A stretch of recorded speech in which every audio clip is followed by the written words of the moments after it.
What's going on, everybody? Welcome back to the channel. Well, today I am exploring the Hills of Eternity Memorial Park here in Colma, California.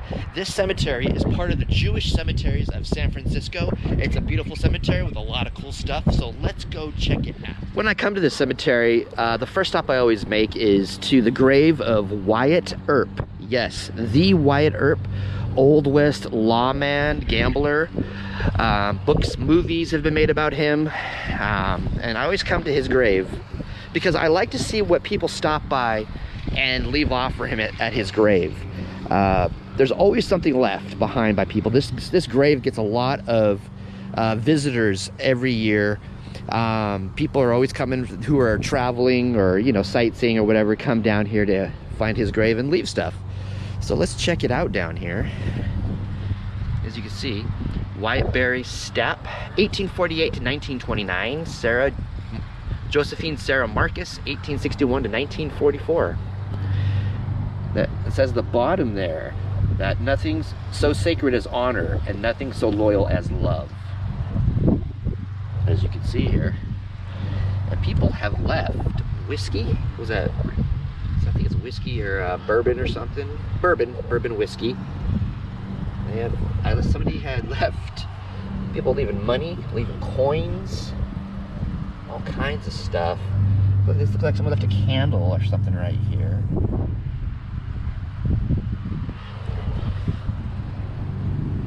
You can see a lot of people leave stuff for old Wyatt Earp. Left a Jack Daniels bottle for him too. Very interesting. I always love visiting this grave when I come here because I always find it fun to come over here and see what people have left on his grave for him. This time it was whiskey bottles, a good amount of money, little quarters that look like sitting there, a candle. The last time I was here, somebody had left a few little coins, but also somebody had left a bullet last time I was here. And this time it's a whole slew of different things this time. It's always fun to come here and see what people leave for old Wyatt Earp. Not too far down the hill from Wyatt Earp, a few sections down, we have the final resting place of Jacob W. Davis. Now, this is a guy that, in my lifetime at least, I have not heard a whole lot about, but he is actually credited for inventing the blue jeans that we know today. He was a Russian Jewish tailor, American immigrant, and inventor of riveted work pants, commonly known now as jeans or Levi's. As you guys know, as I mentioned before, he was a tailor. And in late 1870, he was asked by a customer to make a pair of strong pants for her husband to wear while he was chopping wood. As he was making the pants in January 1871, he hit upon the idea of reinforcing the weak points at the seams and pockets with metal rivets he normally used for horse blanket straps. And with the strong sales in July of 1872, he wrote Levi Strauss & Company, offering half of the patent rights in exchange for the company covering the patent application fee. So he went into business with Levi Strauss. Now let's go see the other person involved in this little story. And this grandiose final resting place, this awesome place, is final resting place of Levi Strauss, the other man involved in this little story here, involved in the partnership with Mr. Jacob Davis. Like I said, Jacob Davis didn't really get a whole lot of, in my estimation, a whole lot of recognition for inventing blue jeans. So in 1853, Levi Strauss moved to San Francisco and opened his own dry goods business, serving general stores during the gold rush. In about 1872, a customer, Jacob Davis, a tailor who purchased cloth from him, asked him for his help acquiring a patent for a method of making stronger pants by using metal rivets on the pockets. And Levi Strauss agreed to pay the fee for the patent. Which is why Mr. Strauss's name is all over that. But, yeah. So he was, Jacob Davis had a little partnership with Mr. Levi Strauss right here. And that was the invention of the blue jeans. Let's check out the inside of this real quick. I've shown this before, but it's always an interesting little explore on the inside here. Now, Levi Strauss, the little crypt that's basically level with that bench, that's Levi Strauss, I do believe, right there. Actually, it's not that one, it's the one up in the middle there. Actually, my mistake.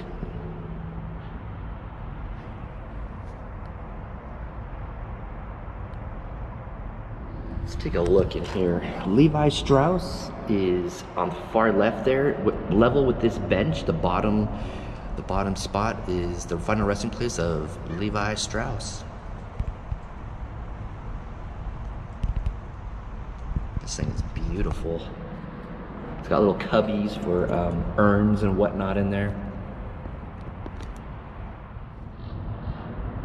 There's a little bit more of a better view of the inside of the Strauss family area.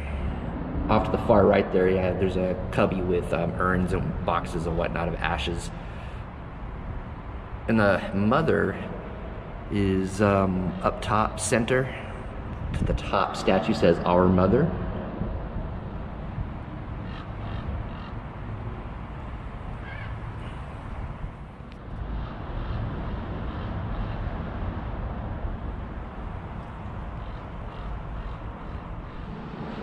And Mr. Strauss died on September 26th, 1902 at the age of 73 years of age. I don't think I mentioned that earlier, but that's just one of these. Wyatt Earp and Levi Strauss were just a couple of the spots of interest here at Hills of Eternity Memorial Park in Colma. Now we're gonna get on with the rest of the cemetery. This is an awesome cemetery. At some point, I think I'm gonna get over to the main mausoleum, the Portals of Eternity, to do a mausoleum explore on a different video, but let's check out the grounds here on this one real quick. This place is beautiful, let me tell you.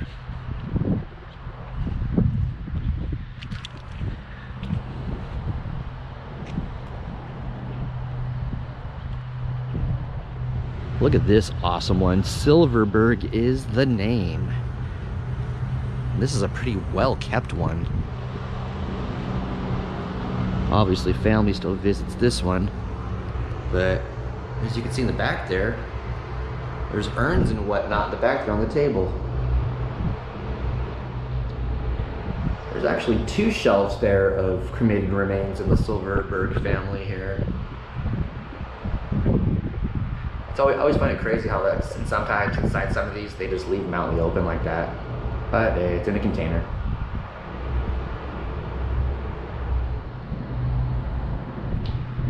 Joseph Silverberg, born September 25th, 1861, died February 27th, 1924.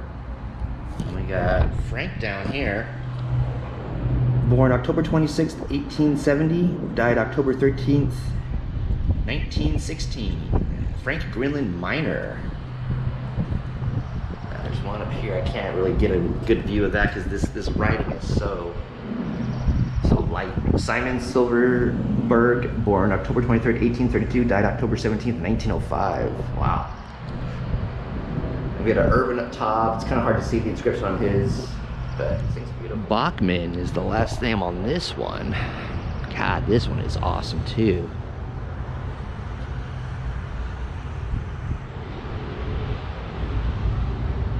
Wow, there's a bunch of people in here. Looks like there could be a couple little spots up top on the left there that's maybe there's no one in yet, but pretty much this is a full house here. Interesting.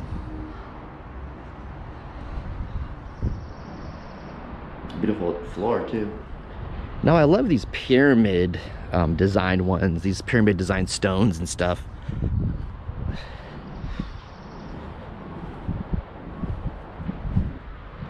Lions.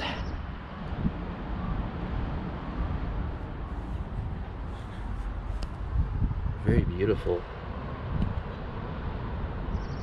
Looks like Hughes D. Lyons, 1802 to 1861. Ernest, July 28th, 1884 to February 28th, 1893. And Emily Lyons,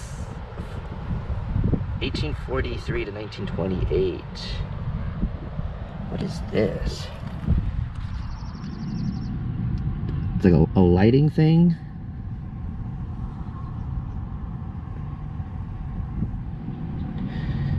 Something about Alice Lyons and Patricia descendants, I think it says, but I think it might be, some of it might be in a different language there. This is a beautiful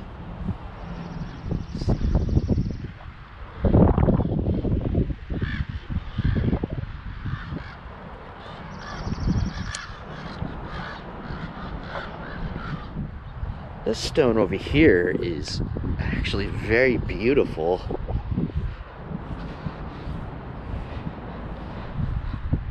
Flora Cone and Estelle Cone.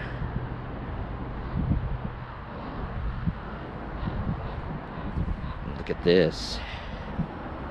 Flora Cone, 1845 to 1923. Look at the number. It looks like it fell out at some point and was added back in. See the dark shading around it? Like it was maybe it was a mistake someone made and they added a number there after correcting a mistake. And Estelle Cone, 1874 to 1955. And then it says mother at the bottom. But what I find interesting is on the other side of this stone here, on the bottom, I think I know what might have happened here. It's kind of hard to read. This little stone right here, as you can see, it's kind of off by itself off to the side. It says Estelle. And it's a little stone. I don't know if you can make out. It says Estelle. I can't make out anything else on it. I was wondering if the Estelle that's on the main stone here was moved here from another cemetery, and this was her original stone from wherever she was before. Because it says Estelle, but I can't make nothing else out. But it's just a little on the side of this, just sitting here all by itself. There's these stones here, very interesting.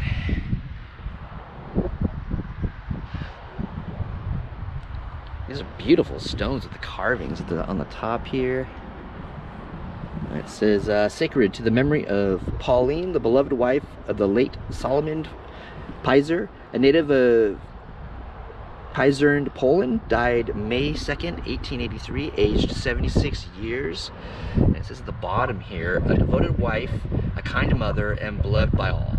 May her soul rest in peace, erected by her loving son and daughters. It's a beautiful stone.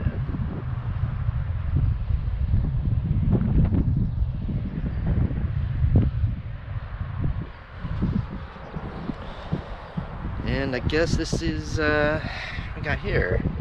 Look at this interesting carving design here on top. It says, sacred to the memory of Nathan, son of Solomon Pizer, born in Poland, 1845, died the 15th of... What the heck is that? Iyar 5638, or May 19th, 1878, aged 33 years. Lamented by his mother, brothers, and sister, may his mortal remains rest in peace and his soul rejoice in eternal bliss in the Garden of Eden. That's crazy. These letters, these numbers and letters must have been like added on later, because look, one fell off and there's just like a little spot there from where it was. Interesting. And so it really wasn't carved. It looks like these letters, the Owen brothers, looks like it's, yeah, just getting ready to fall off. Very interesting on these two. Now what I'm finding interesting on the back of these stones is an inscription. But this, it's not anything I can read, but it's very interesting.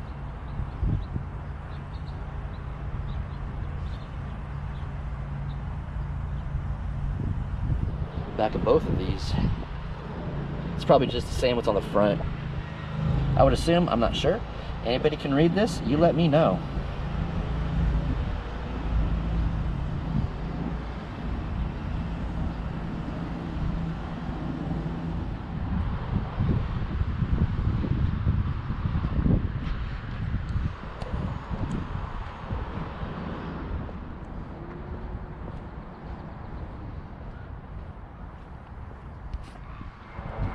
Trotsky is the name. At the very top, there's the Mason symbol at the very, very top. I don't know if you can make that out or not. Very interesting.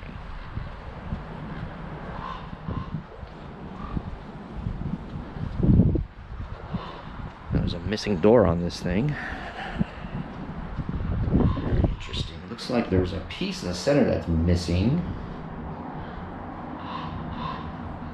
Interesting.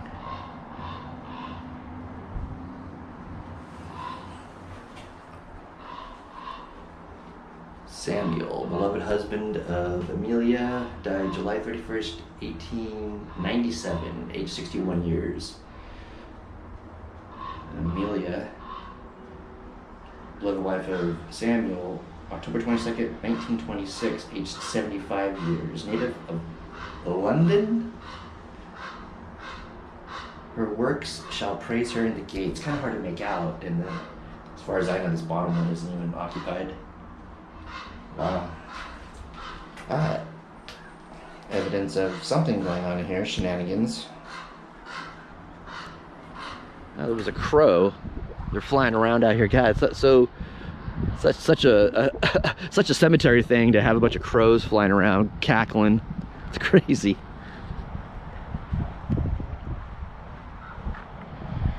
Look at this beautiful stone here. Levy is the last name. What I'm loving about this is, look at this little design on it. It's a hand holding a water pitcher, I guess, pouring water. That's awesome. I like that. Is that the Mason symbol there, I do believe? And the name up top there. Let's look at this stone and more in depth here. This is actually kind of cool. I like this stone. Damn. Look at it.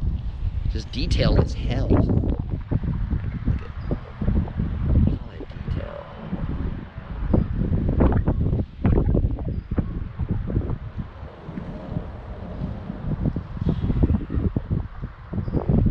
I like this.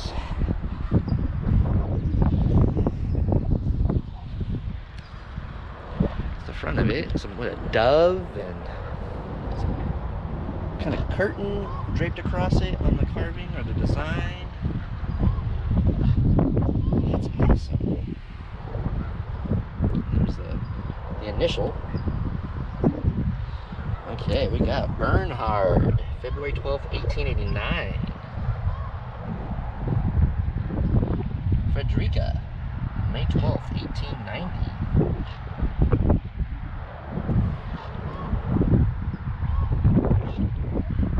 Melville, August 28th, 1889.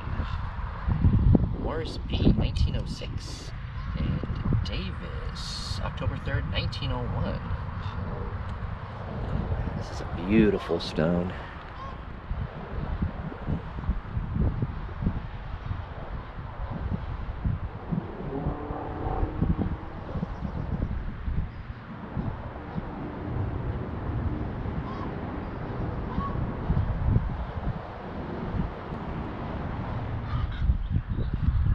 Mish, this beautiful tile area.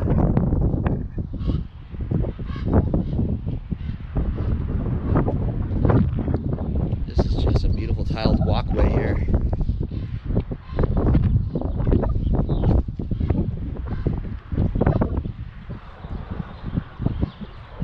Interesting names. Venus Mish, 1826 to 1895. Sarah, 1832 to 1916. Julius, 1871 to 1914. Barrow, 1850 to 1907. Jenny, 1848 to 1914. And Solomon, 1869 to 1919.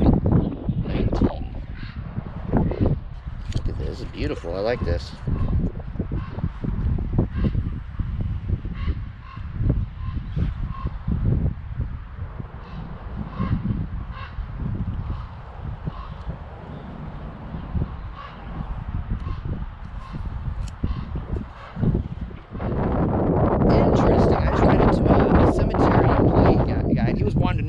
If I found everything I was looking for. He thought I might have been looking for Wyatt Earp, which I already found earlier. And I told him who I found Wyatt Earp and I found Levi Strauss, and he's set up here on the hill somewhere. Levi Strauss has a great niece or something like that was related to him, and I guess she sounds like she had recently just passed, and the last name is Haas, I think Haas. He says she's up on the hill over here, so I don't know if I'll try to find it. If I find it, I'll include it in this vlog.